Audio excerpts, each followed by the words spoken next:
नमस्कार दोस्तों, आपका स्वागत है आपके अपने YouTube चैनल मैथ सर्किल पर। दोस्तों, आप सब कैसे हो? आई होप अच्छे होंगे। आज हम करेंगे लेक्चर नंबर 7 यूनिट नंबर 5। इससे पहले हमने 4 यूनिट कंप्लीट कर चुके हैं बच्चों। डीएलएड सेकेंड सेमेस्टर के लिए मैथमेटिक्स का पोर्शन हम स्टार्ट कर रहे हैं। तो आज हम करेंगे लेक्चर नंबर 7। आज हम पढ़ेंगे पूर्णांक, परिमेय संख्याओं की सक्रियाएं तथा योगात्मक प्रतिलोम और गुणात्मक प्रतिलोम क्या होता है। यदि आप इस चैनल पर पहली बार देख रहे हो, इस वीडियो को पहली बार देख रहे हो, तो कृपया चैनल को सब्सक्राइब करें और अपने दोस्तों के साथ इस वीडियो को शेयर करें। तो आइए हम स्टार्ट करते हैं वीडियो नंबर 7, लेक्चर नंबर 7। हमें पढ़ना है सबसे पहले पूर्णांक क्या होते हैं। सबसे पहले हम पढ़ेंगे पूर्णांक या इंटीजर किसको कहते हैं। इंटीजर्स या पूर्णांक।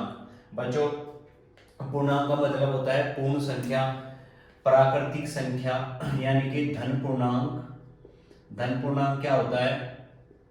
धन पूर्णांक 1, 2, 3, 4, 5, 6, ये सभी संख्याएं क्या कहलाती है? धन पूर्णांक।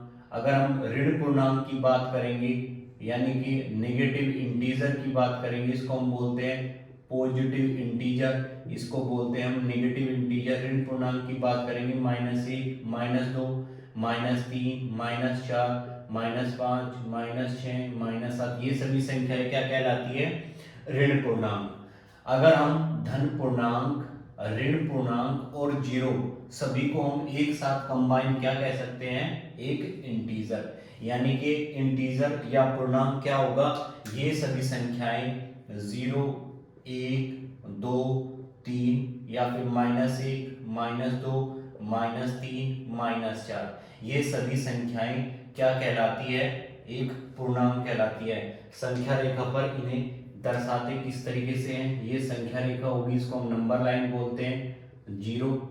इस साइड में हम पॉजिटिव यानी कि धन पूर्णांक लिखते हैं और इस साइड में हम क्या लिखते हैं? ऋण पूर्णांक, यानी कि 1, 2, 3, 4, ये सभी धन पूर्णांक। -1, -2, -3, -4, ये सभी क्या कहलाएंगे? ऋण पूर्णांक। आई होप आपको पूर्णांकों के बारे में जानकारी मिली होगी। अब हम पढ़ते हैं परिमेय संख्या किसे कहते हैं। परिमेय संख्या वे संख्याएं जिनको p बटे q के फॉर्म में लिख सकते हैं या अंश बटे हर के रूप में लिख सकते हैं, उनको हम परिमेय संख्या बोलते हैं। यानी कि रैशनल नंबर। परिमेय संख्याएं किसे कहते हैं? जिनको p बटे q के फॉर्म में लिख सकते हैं, जिनको p बटे q के रूप में लिख सकते हैं, के रूप में लिख सके, जिनको p बटे q के रूप में लिख सके, उनको हम क्या कहेंगे? परिमेय संख्या कहेंगे। जहां p और q एक पूर्णांक होना चाहिए, एक पूर्णांक होना चाहिए, यानी कि एक इंटीजर होना चाहिए। और इंटीजर क्या होता है अभी हमने पढ़ा।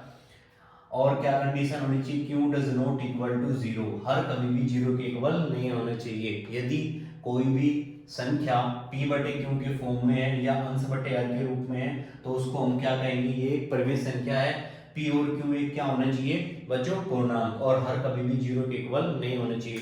दूसरी डेफिनेशन हम क्या कह सकते हैं? वह संख्या जिसका दशमलव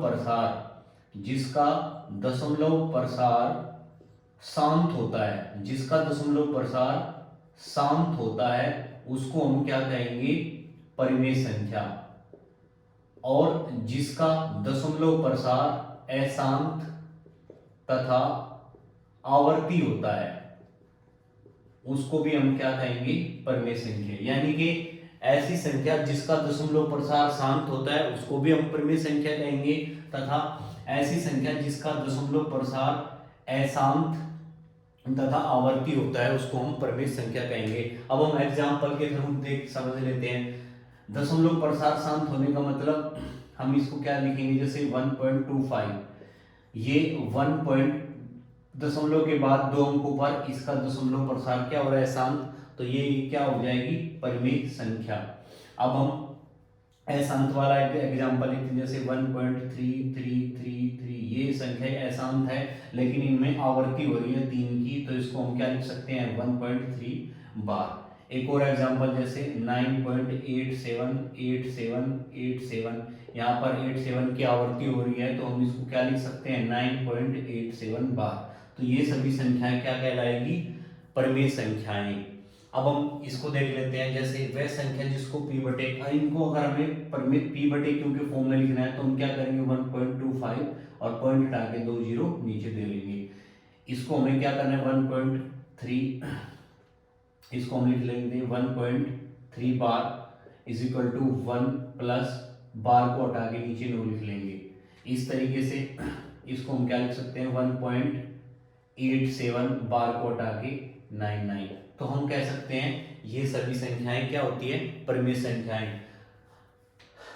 वह संख्या जिसको p बटे क्यू के फॉर्म में लिख सकते हैं, ये सभी हमने p बटे क्यू के फॉर्म में लिखा, जैसे 4/3 ये सब, ये भी क्या है परिमेय संख्या है। -2/3 ये भी क्या है परिमेय संख्या है।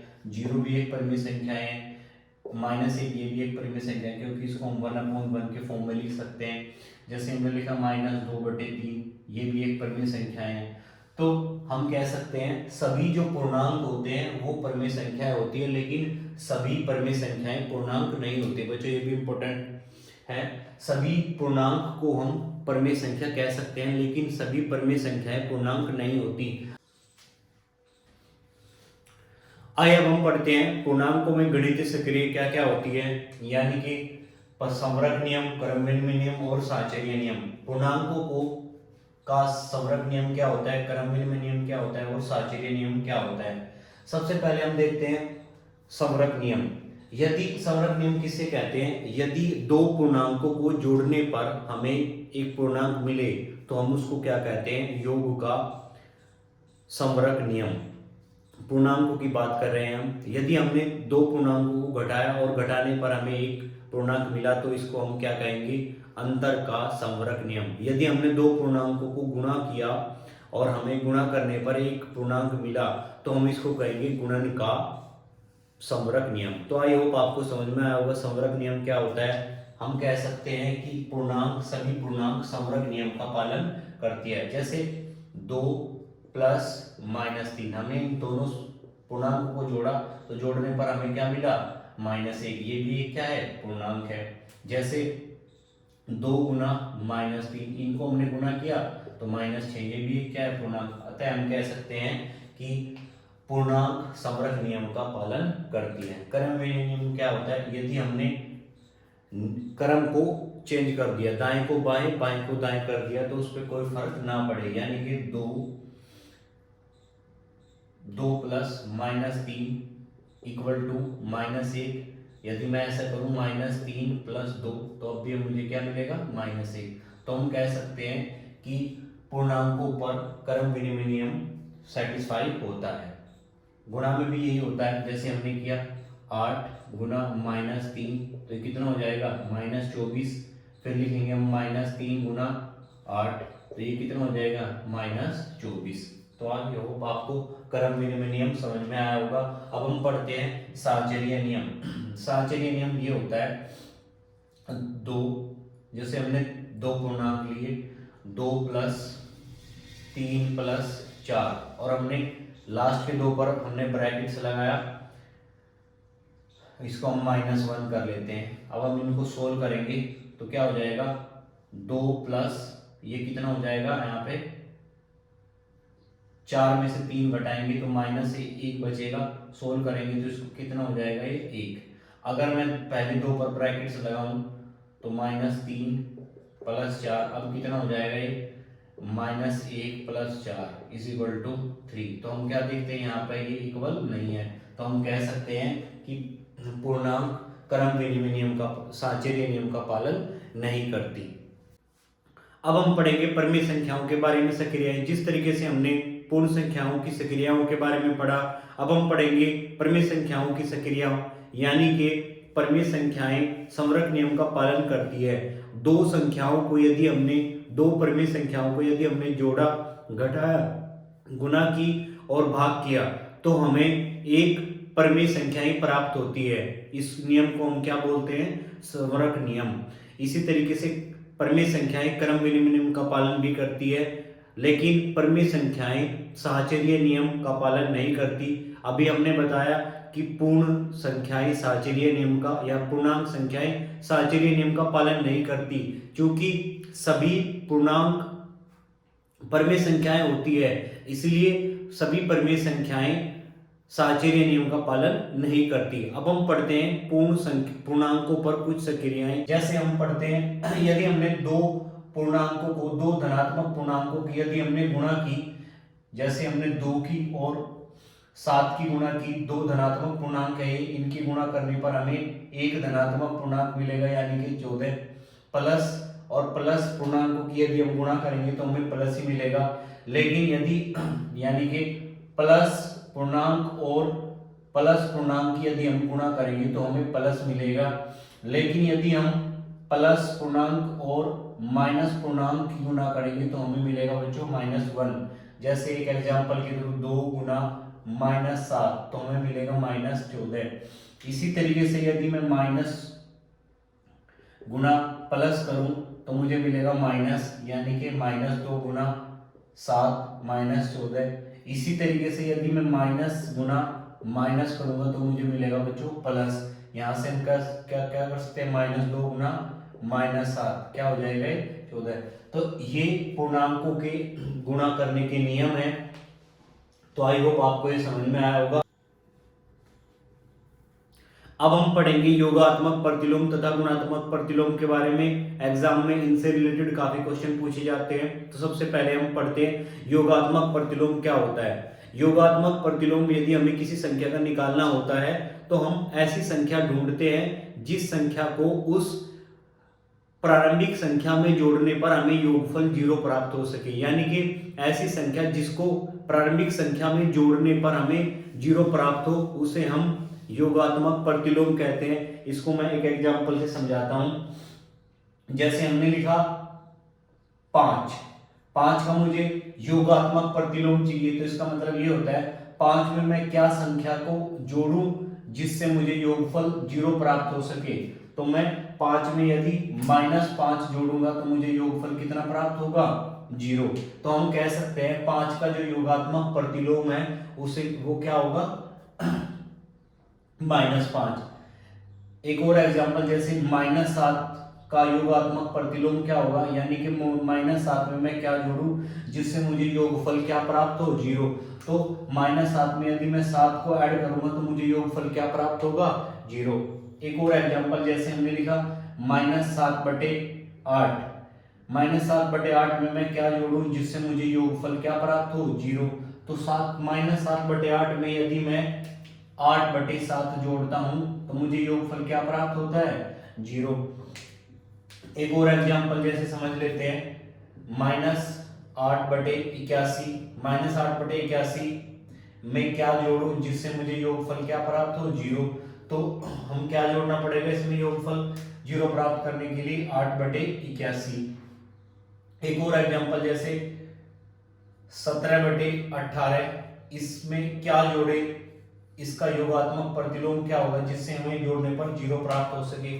तो -17/18 इसमें जोड़ने पर हमें योगफल क्या प्राप्त हो जाएगा, 0। यानी कि यदि हमें किसी भी संख्या का योगात्मक प्रतिलोम निकालना है तो उस संख्या को हम माइनस से गुणा कर देते हैं, तो वही उस संख्या का योगात्मक प्रतिलोम हो जाता है। अब हम गुणात्मक प्रतिलोम के बारे में पढ़ेंगे। किसी भी संख्या का यदि हमें गुणात्मक प्रतिलोम निकालना होता है तो उस संख्या में हम 1 वह संख्या से गुणा कर देते हैं। यानी कि यदि हमें कोई संख्या a प्राप्त है, हमें इसका गुणात्मक प्रतिलोम निकालना होता है तो हम उस संख्या में 1/a से गुणा कर देते हैं। यानी कि गुणात्मक प्रतिलोम वह होता है जिस प्रारंभिक संख्या में जिससे गुणा करने पर हमें गुणनफल 1 प्राप्त हो सके। एग्जाम्पल के थ्रू मैं समझाता हूं। जैसे हमारे पास कोई भी संख्या 8 है, 8 में मैं किस संख्या से गुणा करूं कि मुझे योगफल क्या प्राप्त हो जाए, 1। तो 8 में मैं यदि